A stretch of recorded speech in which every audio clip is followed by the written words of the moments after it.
Welcome to this second in the CPD series. Really great to see everyone. Just in case you haven't met me before, my name is Rick Murphy. I'm one of the clinical directors of the centre. Today we're going to talk about mentalization. This is a sort of broader treatment for different client groups. But what I've tried to do is condense the training into a 2-hour slot. So by the end of it, you'll be able to apply it directly to your practice tomorrow if you so wish.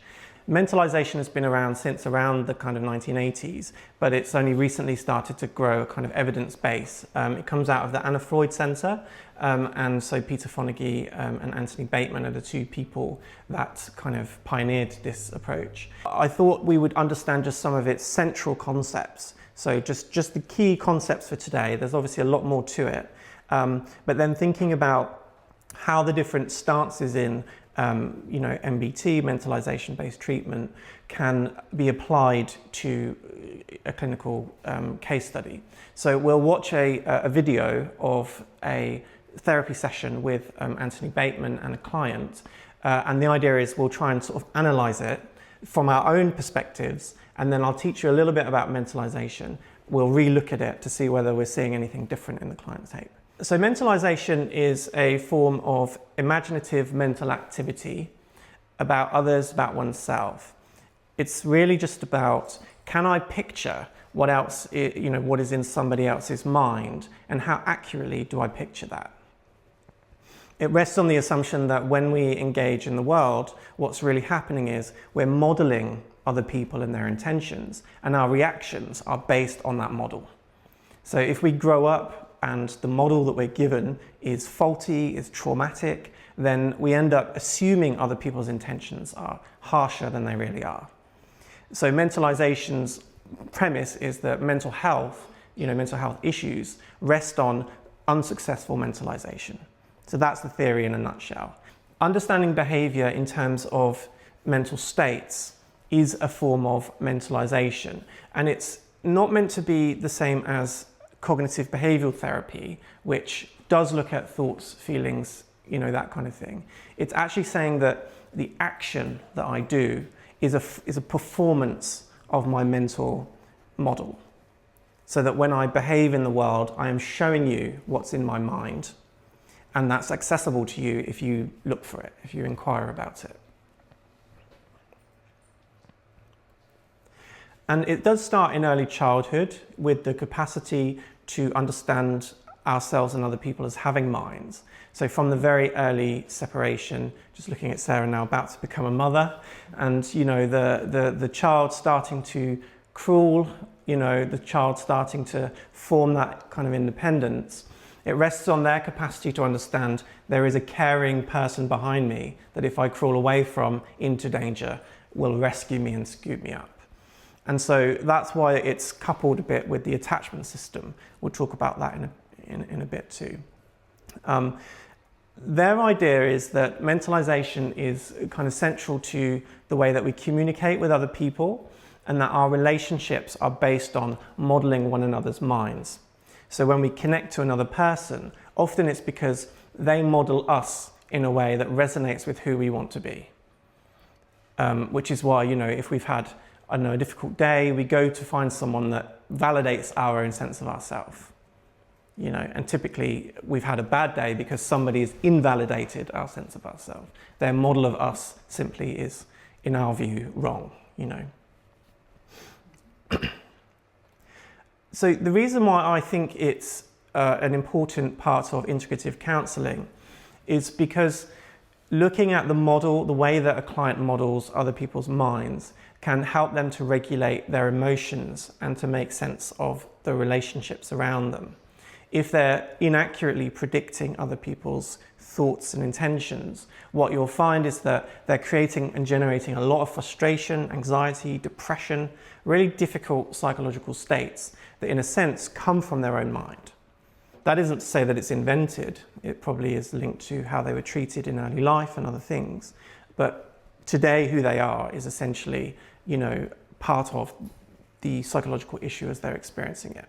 Looking at trauma, borderline personality disorder and attachment difficulties is where a lot of the MBT has focused. So I did some research with the Anna Freud Center, and we were working with children in care, for example, and we were trying to see whether mentalization in children in care and in their network, so I worked with foster carers and social workers, could improve relationships.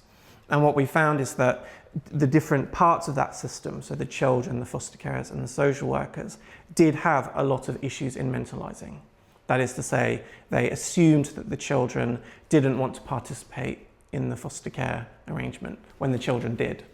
The children assumed that the social worker didn't want to form relationships with them because their job role was very bureaucratic. And they saw that, they interpreted that as, they don't like me, they don't want to be with me. So when you work on this mental model of other people, you can actually enhance relationships, but typically it's used with quite traumatic, complex case histories. We're going to watch a clip which is on YouTube, so when I send this out you can watch it again if you like. What I want you to do is just to think from the therapy model that most influences you as a practitioner. I want you to watch this video, and anytime you have a response, whatever that response is, just stop, just shout stop or something like that. We'll pause it and just reflect on what you're seeing.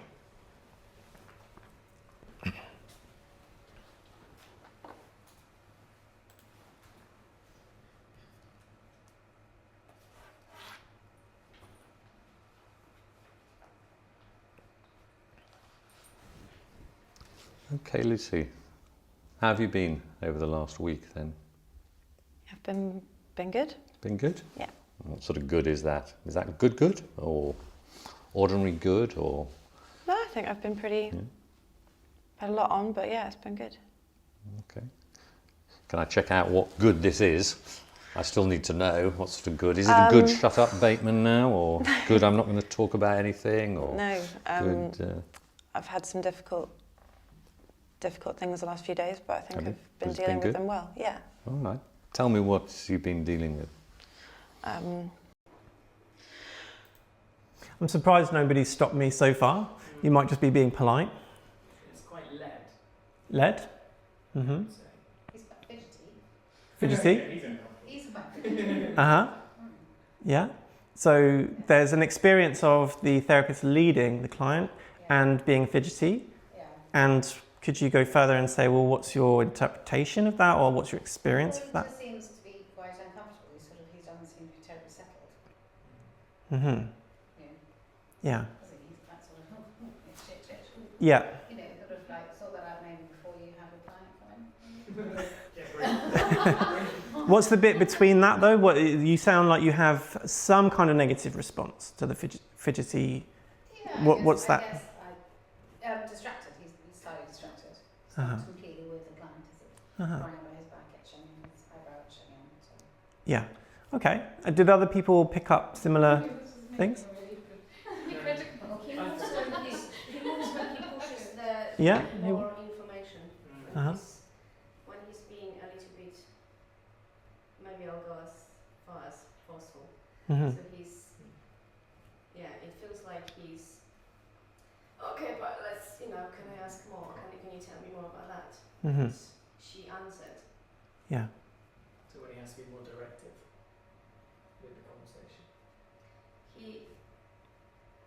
I feel uncomfortable when he moves because he feels uncomfortable to me when he's pushing the pulling the answers out of her. Mm-hmm. Yeah, so there's generally a sense of you're feeling that he's being a bit pushy or a bit leading, and that's coming out in the way he fidgets or the way he asks a question, and you don't like that. Is that? I'm trying to mentalize you now. What's going on in your minds I there? don't mind it. Uh-huh. You don't mind it? I think I've had a client who will not give me more than one word unless I really put the work in and ask. So Uh-huh. I don't know how long they've been working together, but I think there's some clients that I've experienced where you have to put a lot of work in and ask Mm-hmm. repetitive questions, and that might even be in the contracting from before to when you've struggled to answer, what do you want me to do? Please just keep asking me. Yeah. So I'm kind of holding that client of mine in mind and thinking, Mm-hmm. what's the context to this? Yeah. Wanting to know more information, it might help you understand a I bit know how I more. feel about him. Yeah. Yeah. And yeah. Did he, Michelle. I can't remember the line that he said, but he did say, I need to know what type of good Yeah. I need to know. And I don't know if I've got that wrong, but I think that's what I heard. That's what you heard? Yeah, he said, in fact, he said, I still need to know. I still need to know. Yeah. I didn't like the I still need to know. Makes it about him. I That's quite it. like that though, because I feel like that's like, I care, I actually need to know, like, you're good. So I feel like that's a good, I took that as a good thing. Yeah. I quite liked his use of humour as well, like, I sense that they did know each other quite well already. Yeah. So what is this already telling us about ourselves? That we all experience people differently. And we're reading intentions, and those intentions are deciding how we feel and respond to the clip. So although we might call it a theory, we might say you're coming from a person-centered approach, as an example, which is about the client leading the session. That's still a model that teaches you what to think and feel about the way people act in therapy. And today we're not necessarily saying one is right or wrong, we're just reflecting on that and thinking about mentalization, as a concept. So let's keep going, and feel free to interrupt as much as you like. Well, Monday was the court. I went to court. You went to court? Yeah. That's a surprise to me. I mean, was that a surprise I didn't for know you? it was going to happen until, well, they told me on Friday that it was Right. penciled in. Okay. But On Friday for Monday, they told Yeah. you. I don't like his face. How did you manage?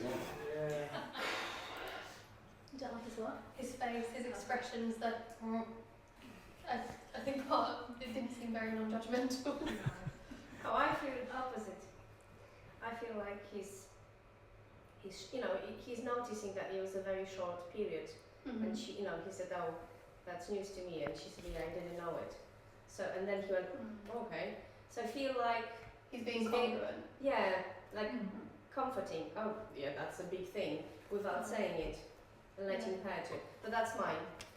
Exactly, but if Annetta or if Sarah is sat in front of Anthony, what's the difference in their response to him? Well, you might feel quite validated, and I might Yeah, want to tell him to do one. Yeah, you won't come back, will you? Yeah. He was telling me how I should feel rather Yeah. than listening to how I did respond to that and be like, actually, it was fine. But then she does have the opportunity, I suppose, to go, no, I wasn't surprised. And I also would correct, so that's fine. Yeah, for me. Like, reparations like that are fine. I get the congruence thing, but I would have wanted her to have more of a tone of surprise when she said it, to then respond with, that was surprising. Yeah, so we can't agree on the correct Yeah. interpretation of what he's doing, and each of us has a kind of situated personal response to it that comes out in the way we judge the therapeutic encounter. What we can do is we can look at the client and see how she's responding. So that's something I would encourage you to think about in the next few minutes. Yeah. I think this is interesting because different people are picking up on different things as well, like body language. I'm picking up a lot on tone and deconstructing language quite a lot, which I think I do a lot in therapy sessions anyway. Content and things. But it's interesting to see the different types of communication that we're picking up on or emphasising. And what that says about our therapy. Dun dun dun. Weekend I was pretty nervous. And then Monday morning I was called in. It was supposed to start at 11, so I got there. I got there early. Well, I'm not surprised you were nervous for a kick-off. Yeah. I mean, that's pretty sudden, isn't it? Yeah, and it's been hanging over my head for ages. So Yeah. I just wanted to be in the best, state of mind for it. Absolutely. Yeah. So, were you able to keep in a reasonable state of mind over the weekend, and then you got there early? Yeah. Well, no, I would have been fine. I got there at 10 because we were supposed to be going in at 11. Yeah. So I'd already been waiting till 11, and then. So you're all ready. Yeah, exactly, prepared, outside. Sorted. Yeah. And then got there, and I didn't see anyone. I was in my own little room outside. And then at 11 o'clock it came, and no one came to get me. and then I waited till 11:30. So you were sitting outside? Yeah, I was just sitting outside. No one told me No- anything. No one came to get me. And then Goodness me. 11:30, I went and Yeah. tried to speak to this woman, but she was like ignoring me and like giving me horrible looks. Yeah. And I was like, oh, she's probably in on it as well or something. I don't know. And then I'm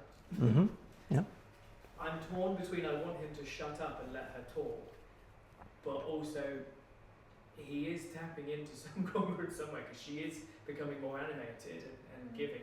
But I do want him to shut up and let her experience a bit more. You're feeling like he's interrupting her Yeah, flow of conversation, or it's not the Process. passive kind of Mhm. agreement. yeah. And I'm the opposite. Au contrary, Anetta. I'm like, because obviously what he's saying, he's like, she is taking upon that, and then we're getting more out of her because he is prompting that almost. That insight, and she feels. I mean, the interaction for me is quite healthy. It feels like a pattern for me. It feels like this is their Mhm. flow. Like where at the start where he's challenging her, Mhm. and it's like we're getting ready for this dance. Like, come on, because we know that we're going there. We know it's going to happen, and bombshell. And then they both build it up, and it's getting more and more intense. And I think he's responding to her need for that drama. Like we're getting bigger and bigger, and we're leading to something bigger. So it feels like a pattern. It feels like that's their kind of Okay. like Yeah. introduction to sessions. So it's a different take on being led by the client. Is being led by the client picking up on each word and each moment and, you know, paraphrasing it, restating it, and probing into it, or is it mirroring something else that's happening in a body, in a posture, in the process of therapy that might be more leading, you know, being led in a different way? So we're going to watch the rest of the clip in a minute, but let me just. So this is from how you're looking at the session, and you can see that no one's agreeing on, you know, what the right way of interpreting this is, and it's fairly polarized even in the room. I would say that, you know, when it comes to mentalizing, what we're doing is we're focusing on how the client tells the stories and experiences, and what intentions, beliefs they give to the people in the story. Yeah, so that's the idea. And successful mentalizing is when the client is relaxed and flexible rather than being stuck in one point of view. And by the end of, you know, different therapies, it doesn't have to be mentalization, you'll find that clients are more open to the way other people see them. That openness is part of the sort of therapeutic change. Can be playful, with humour that engages rather than hurting or distancing. Obviously, using humour can sometimes be a harmful thing, not always a fun thing. Can solve problems by give and take between their own and other people's perspectives. So the kind of statement that you'd be looking for here was, oh, maybe they had a lot of people to deal with that morning, but it was annoying that I had this experience. The successful mentalizer can understand another mind has its own subjectivity and needs, and that those needs are what they're caught up in, not trying to get at me. But do you remember what this client said about the person in the courtroom? Looked at me funnily. Yeah. So I was really wound up when I got in there. Yeah, they wanted to wind me up. It was their intention was to wind me up before I went into court. Yeah. Obviously, in some situations, these kinds of intentions are true. There are manipulative people. There are people that do try to wind up others as a way of getting rid of their own tensions. That obviously does happen. But when that's the only way, the rigid way that you read people, then you're kind of stuck in unsuccessful mentalizing. So the other thing to look out for is, can the client describe their own experience rather than just defining other people's experiences or intentions? I felt it was like this for me. You know, are they really able to enter into the experiential world, or is it a matter of labeling the external world? And as a result, they're obviously stuck in a lot of frustration. And Also about being kind of, responsible, taking ownership of their behaviour. For example, when I went to the courtroom, I was quite stressed and I was quite blunt with them. So someone that struggles to mentalise, they won't see the impact they have on other people's minds. And what the therapist is trying to do here, and again, there's a very open book about how successful, and that's, there's no one answer, is trying to use the self. I'm surprised, I'm experiencing this on your behalf, as a way of creating a kind of relational mentalizing. This is what's going on for me, what's going on for you. And often people that cannot mentalize very well have had caregiving experiences in life where the person just cannot do that. They can't share their thoughts, they're not clear, or perhaps the way they communicate emotionally is ambiguous, it's dangerous, it's risky. And so they've learned not to be able to think about people in terms of intentions. I was just thinking, is it a more authoritarian kind of upbringing model Yeah. that would create a more fixed mindset? You did this and therefore this is how that other person is feeling. Yeah. Told rather than explored. Yeah, absolutely. And one of the effects you see then is that it stints curiosity, that the person becomes fixed on defining other people's intentions via their behaviour, and they're not curious. And so, as you picked up, we're not trying to tell the client, you're wrong, that person was not trying to wind you up. There's no convincing here, but it's trying to help them develop some curiosity about the way other minds work, and it might alleviate some of their frustration with other people. With that in mind, I want to watch the remaining parts of the clip, and if you can spot any of these things being triggered, whether they're successful or unsuccessful, just shout them out and we'll just reflect for a moment on them. So if you see flexibility or rigidity, if you see playfulness or sternness, for example, then just shout it out. Well, they keep giving me dates that keep getting cancelled because some other case gets overruns or something, which is obviously just, that's like the worst thing for everyone because you're all prepared and then the day before, which is why I didn't even know if it was going to happen this time. Yeah. And so, I was like building up to it all weekend. Yeah, tell me a bit about the build-up. What was it like for you? What was building up here? Well, it's the fact that you've got this massive day coming up that your whole future can hinge on. And you know that if you fuck up or if you're in the wrong state or someone winds you up, you can completely mess it up. Right. For forever. Yeah. For a long time. And what was your sense of what it is about you that might mess it up? Well, because I don't always act how I plan to. But you know that. Yeah, I do. But it sounds like you really prepared yourself to start taking it seriously. And then the difficult bit is that other people didn't seem to be taking it quite as seriously. Exactly, which is the whole point. Don't get worked up about it straight away. Okay, yeah. I'm not getting worked up. Okay. I'm saying it's obvious that's the whole point of why I put so much good work in. Yes. I'm surprised no one stopped at that bit, because that's got to be the most controversial part in the... Deep breathe. Yeah, there was a kind of hand forward, wasn't there? And a don't get worked up. Yeah. What did you make of...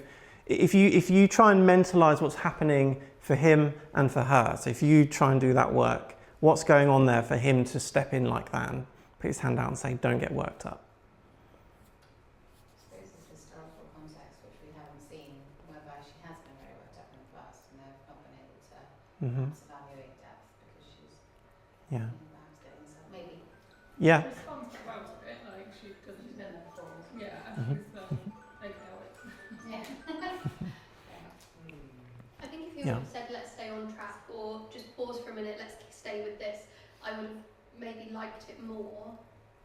I think the gender thing of it, feels would you say that to a man? Don't get worked up. It feels quite like, because, like, controlling and I don't like him for it. But I wonder if he's drawing her out of the emotion state to then delve into a separate perspective. But I think the intention is good. I want to keep you on track. I want to do something therapeutically beneficial. I want to stop you spiralling so you can do this piece of work and think about this rigid thought. I think the intention is good, the execution is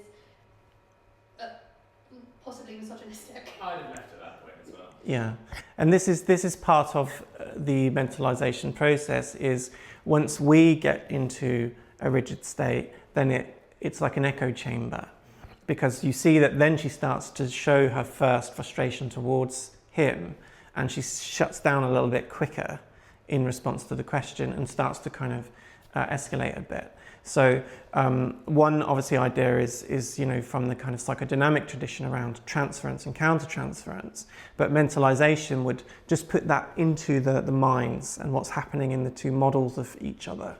And so if we find ourselves behaving this way with a client, and of course none of us have ever done anything wrong ever as therapists, maybe it's helpful to think, well, what's in my head about this person? And what is that doing to influence the way that I am with them? So sometimes we have to turn it back on ourselves before we're ready and prepared to accept what's going on for them. And that's one of the ideas is from the previous slide. We need to model this, because as you've seen, if you don't, then it creates rigidity in the communication. The intention there again is to help distinguish between what is my mind, what is your mind, and to create that flexibility. I think we can see ineffective mentalizing from both people here, and I think that is causing some stress in the relationship. That is, if they had a clearer picture of the other, they might actually create a context in which things feel safer, calmer, and more able to be expressed and discussed. And one of the things that maybe is not happening enough is the recognizing, I can't always read your mind. And I think some of the leading is because you're feeling that there's an assumption, I know what this is for you. And one of the stances in mentalization is called the not knowing stance, the not knowing position. So we take a position of, I do not understand the client. I don't want to go in and assume I understand their world, but my job is to try and figure that out, to try and create a model with conversation that will be accurate enough for me to help them. So acting on false assumptions causes confusion. We saw that with her, didn't we? That there's a lot of kind of negative emotion around sort of assuming what other people are intending. And then obviously, as you saw, it becomes highly conflictual and aversive. So when somebody assumes what's going on for you, how do you respond? I mean, you can be honest, it's okay. You're amongst friends. If they get it right, I really like it. It's like, yeah, you get this. And if they don't, it's like, oh, yeah. Yeah.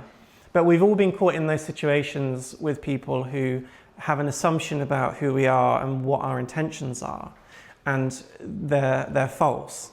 And the frustration comes in trying to respond authentically to yourself, but you can never convince that person because the model is rigid, and you end up, this is the self-fulfilling prophecy that a lot of people enter into. You end up becoming the thing that you and that's what she's describing. She's describing, I go in and I plan it and I try and behave this way, but then I end up this way. Because the minute she turns up at court, she's got this mentalization happening of all of these negative minds around her that are trying to cause her distress. And if you can help a client with changing that, they are less in conflict with the world. The attachment system is loosely coupled with the mentalization system. So when you just look at the neuroscience, of how theory of mind develops in children, you find that the child is able to understand through behavior what's happening mentally for another person. It kicks in around the age of 2. Parents who are more nurturing, theory of mind develops earlier. So you know that there's a relationship between the quality of care and the ability, just the actual ability to mentalize or understand other people have minds. When you imagine where we get our theory of mind from, it often comes from the people in our surrounding that respond to us and give us feedback.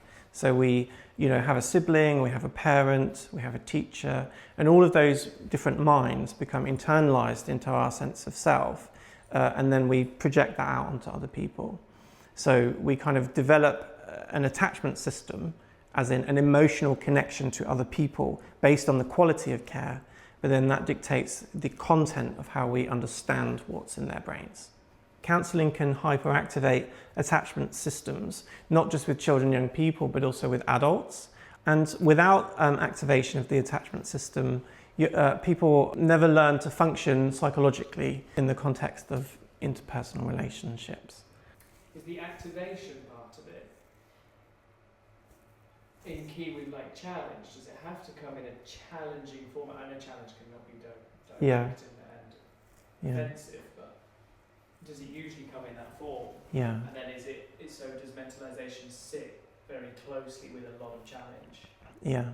Yeah, because if somebody has been, brought up in an environment that's hostile to their needs, and then they try and access your care, you can be the nicest, friendliest, open person in the world, but it's the care itself, the fact that you're trying to empathize with them, that will re-evoke that trauma. And so it's, often the work in therapy is trying to just tolerate that enough that the client then changes the way that they experience care. And so mentalization is just that additional layer, which is saying what is going on in their head when they're thinking about you as a therapist, or when they're thinking about someone in court. So with for instance, children in care, Mm-hmm. I piss you off, you leave me. Yeah. And so I'm going to piss you off to fulfill that kind of scaffold that I've got. Yeah. However, if I piss you off and you stay and you remain attuned and empathetic, Yeah. you're a challenge to my current existing model. Yeah. And Yeah. that can start to kind of cognitive dissonance kind of like change the format. Yeah. Yeah. Exactly. I've got it. There's more to it, Ryan. But that was making me think about this client who I worked with that lived in a children's home. And when I first went to meet her, was at the house that she lived in, and her name was Hannah. And when she answered the door, and I said, "Oh, hi, I'm Rick. Who are you?" sort of thing. And she said, "Not Hannah," and she slammed the door. We developed a positive relationship over time where she shared a lot more with me, and there were things like her showing me pictures from her birth family that were very significant she hadn't shown people. We developed this kind of relationship. And when we finished the work, she wrote me this really lovely letter, and she signed it off as "Not Hannah." But I think that illustrates that the "Not Hannah" that I got at the beginning was a very different mental model of the "Not Hannah" that I got. And it's playful. And it was playful. Yeah, she recognised on some level, I've rejected this person cares about me, and I care about that. And so that's the kind of thing that I guess you're picking up on, is that how those two, the attachment, the experience of care links with how do I assume other people think about me and feel about me. Yeah.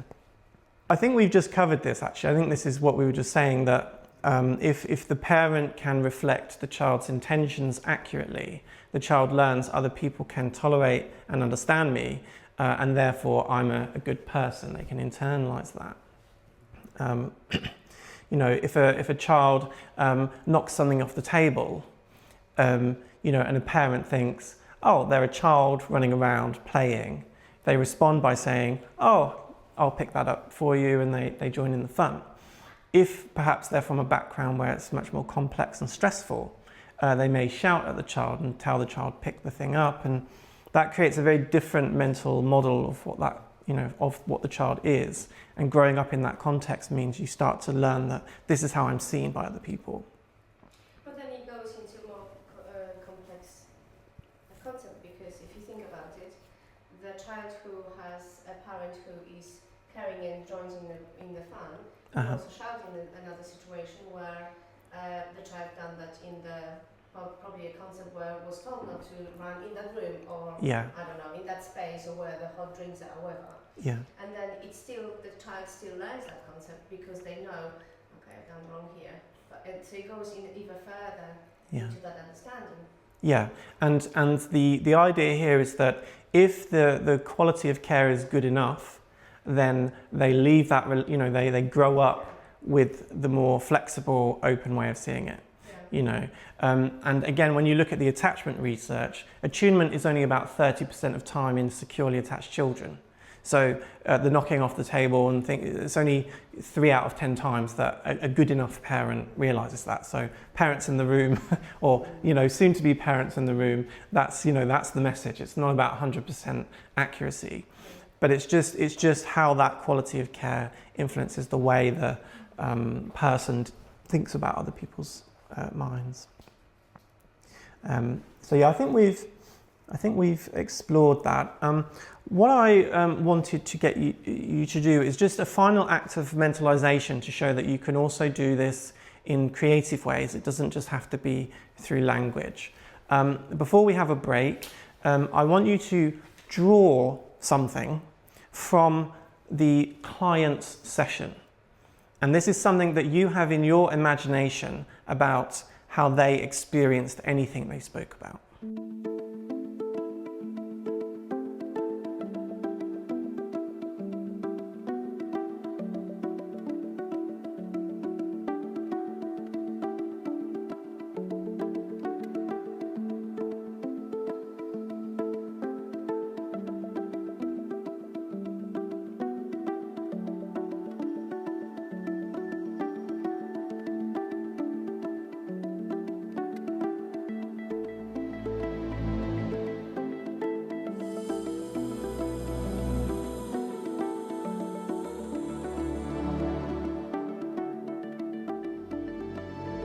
We're going to talk about the key concepts in mentalization. The first one is called psychic equivalence. And what you'll notice with the client in the video is that she often thinks that there's an equivalence between her internal reality and her external reality. So what I feel must be true. And this is a non-mentalizing mode. So this is something that, if it comes up with a client, needs some support. In this idea, there's no room for alternative perspectives. And one of the quotes that I picked out from the video was about someone in the courtroom. You may not have even heard this, it was said so quickly. Yeah, she's probably in on it as well. The client feels worried about this person, and that feeling is the truth. Yeah, so that's why they call it psychic equivalence. There's equivalence between the world out there and what I feel. The next is called pretend mode, where the client disconnects from emotions and the thoughts don't feel real. And lots of different psychotherapies have modeled this. Mentalization focuses on how the talk ends up being very circular. So the client might go round and round in a story, but they may never really feel what it is that they're saying. In my experience, the client can even change the subject. So at one point they might be talking about, I don't know, work, and then they're talking about family, but the process is the same. It's round in a loop. And unless they make contact emotionally with it, they stay stuck processing experience in pretend mode. So one of the quotes I highlighted was the client saying, I just kept breathing really slowly. On some level, she was connecting with what she was doing behaviorally, but she wasn't really tuning into what the feeling there was. So it's quite a flat way of describing her state. The final concept we're going to explore is the teleological stance, which is the idea, the mistaken idea, that only actions show meaning. The intention is embodied in the action. So if she cared about me, she would have told me. If somebody doesn't tell me that they care about me, then they don't care about me. This ties into like love languages as well. Mm-hmm. Yeah, yeah. That's interesting. Yeah, because a love language from a mentalization point of view is, how do I model what love looks like in the other person's mind, and do they show me that? So a lot of the love language movement is trying to teach particularly couples ways of mentalizing the other. It's a way of seeing it that allows for a broader perspective on what love looks like. And one of the things that I would typically do in couples therapy is sculpting. where I ask them to sculpt the relationship. And what you often find is that their ideal relationship, what affection looks like, is incredibly different. So some it's face to face, nose to nose, hugging. Others it's side by side.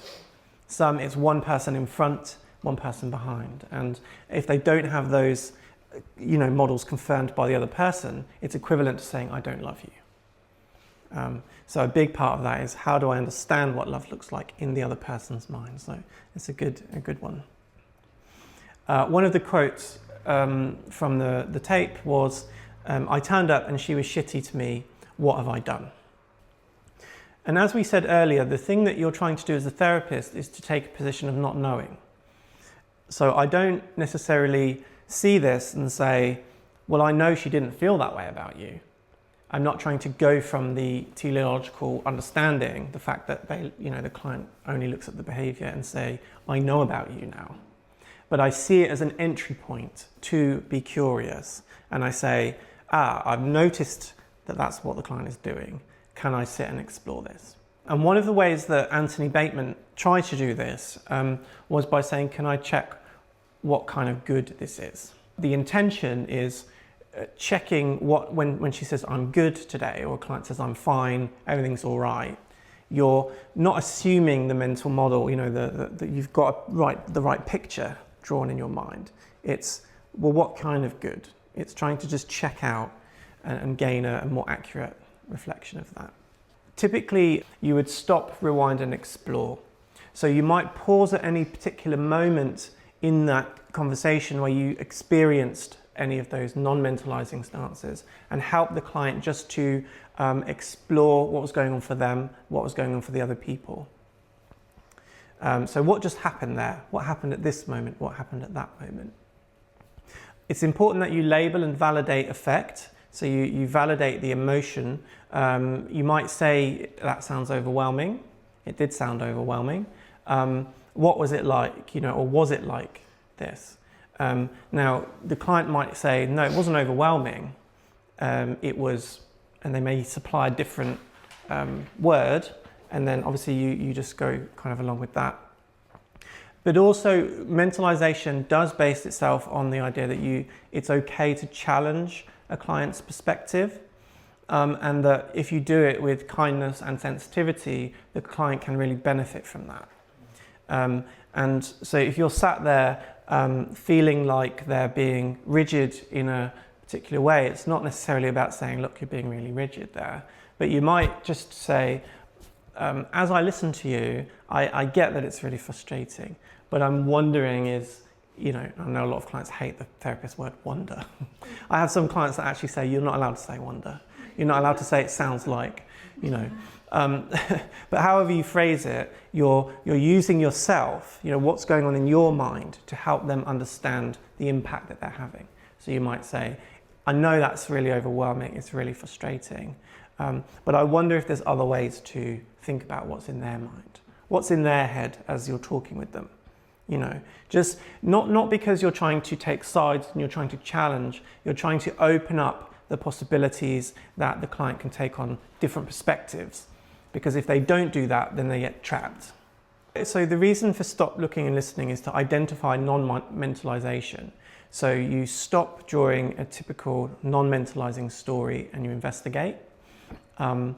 Micro-slice, I said that earlier. So you just take the little parts of the story, help the client to focus on the different elements. And again, it's not about preventing the openness of the client. It's about recognizing that they speak so fast and they miss the opportunity to develop their mentalization in the process. Identify how each aspect is understood from multiple perspectives. And again, you could just do that in words. You could do that in drawing. You could do that in any way in a creative way that fits your practice. Challenge reactive fillers or interpretations. And the word challenge doesn't mean forcefully. It just means be open and reflect that openness back to the client when they're assuming that the world is hostile to them, for example. What does fillers mean? So where the client fills in the gap, the meaning gap, so they might they might say that this is what they thought, for example. So they're filling in things that they don't really know. Yeah. Yeah. And when the client is able to mentalize, you can then start to explore that in more depth. You know, what do you think it feels like for X? You might, the purpose of mentalization is that you might do it in gradual stages, kind of what you picked up earlier. Sometimes if you ask a client, well, what did they feel about that? I mean, that's the worst question you could ask as you're side taking. So the idea is to lay the sort of groundwork by validating how they're mentalizing using yourself, but then over time trying to help them to expand that by looking into the feelings and thoughts of other people. You know, I was working with a client this morning actually, and she's estranged from her biological dad, and she is wanting to make connection with him, but her mum has never told her why they separated, why he left at 3 years old, and those kinds of things. And in her mind, that means, the meaning really is, I'm not going to tell you. And so instead of challenging that, she never asks the question. So in this morning's session, we wrote out a text message where she imagined what she might say to her mum. And in the process, she said, "Dear mum." And at the word dear, she said, no, she'll already know this is a serious conversation, and she'll say no. So even at the word dear, she imagined that her mum would shut it down. And so at that moment, it was stopping and saying, well, what's going on for you in the dear? Well, I want her to know this is a serious conversation. And then we go to the word mum, and mum was formal. She calls her mum mama, for example. And as we went down the text, we were working in a mentalization way, thinking about what's in her mum's mind as she imagines reading these words. But crucially, how does that imagination stop her and prevent her from asking for what she needs? You know, and by the end of it, I asked her to paste that text into the chat with her mum, not sending it, of course, just to experience what happened. You know, this is a creative way of doing it. And straight away, it's criticism, criticism, criticism, criticism. Now, this is related to a mother and daughter relationship. So it's not trying to say that she's making this up. Unfortunately, this has been reinforced in her life. But it's created a narrow perspective on what her mum can tolerate, and that limits her in all of her relationships. She doesn't trust that people can meet her needs or care about her needs. So whether she does ask her mum the question or not isn't necessarily the point. The point is, can she open her mind up to different perspectives about herself? And that will ultimately be helpful. So the point ultimately is, this drawing here is, can you represent the client's world in your mind, and can you help them to picture what's in your mind in their mind, in a sense? So there's a kind of everyone holding each other in mind. And if you notice that the client cannot do that, what MBT is saying is that you're missing an opportunity to support them with a skill, you know, a life skill in a sense. And therapy is not about coaching people to develop skills, of course, all the time. But it's seeing that if they don't have that, it's going to be hard for them to grow out of rigid patterns that are based on their perspectives. If you don't hold in mind, you know, teleological stance, psychic equivalence, that kind of thing, it's just, as you said, feelings, facts. When the client is disconnected from their real effect, real emotion, or when there's a major focus on actions, on details in a story rather than thoughts or mental things like beliefs or feelings, those are moments where I would just encourage you in your practice to go back and sit with the client a bit longer on those stories, to not let them go past, to see them as opportunities. The final questions really are around how can you apply this in your work, if there's a way to fit it in, any concepts that felt personally relevant, and what challenges you might kind of face. I feel like, and it's not really answering that question, to be fair, but I feel like this is, like, what I've realised is that I do this without realising I do this, but I feel like it's added more context to doing it and being able to frame it with this knowledge and recognise it in practice and do it more intentionally. Yes, really useful. Yeah, great. Because, I feel like that's going to be valuable. So Yeah. that's the reflection I have. Yeah, that's good. It may have given you just a few concepts for things that you're already doing and help you to intentionally mentalise. Yeah, great, good.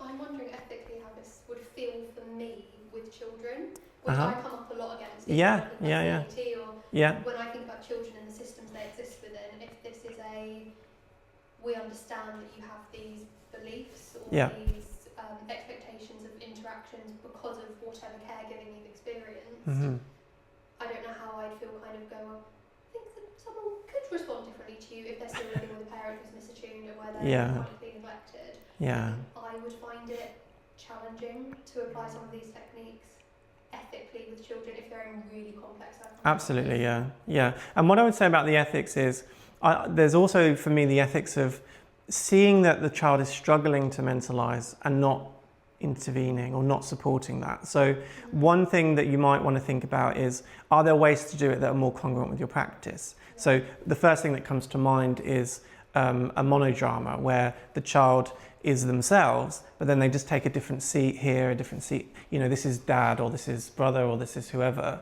And so it's maybe something that might not directly challenge them, but it might just give them the option of thinking from different perspectives. Now, if you take away that's an issue and you can't find a way to square that, okay, but there may be creative things you can do that solve the ethical issue there. Yeah, definitely. I think it was my initial reaction of we shouldn't blame children for what 100%, yeah. But no, thinking even if it's with their classmates who maybe don't have these negative intentions, what did your friend think when you had this argument? Yeah. I can see how the principle would be really helpful. Exactly, yeah. And if the child is in a context where they are being treated that way, then it's not about, but maybe they see you differently. But typically what mentalization is saying that the child's view is sometimes a bit harmful to them. And so skill building is helpful regardless. Yeah, that's the idea. But not to contradict a child's experience, yeah. And this is integrative as well, isn't it? So it's to be dipped into when it's appropriate, when it feels appropriate to the situation and the moment. Yeah, absolutely. So I realise that's wrong, by the way. So if you're thinking my timing is off, it is, but it's only off by a minute, not 5. I don't know if you noticed that all the clinic clocks seem to be ticking at different speeds. Thanks for engaging. I hope it's at least got you thinking about your practice. I'll be around just for a couple of minutes in case there's any final questions. Otherwise, thanks for attending, and let's finish there. Thanks very much. Thank you.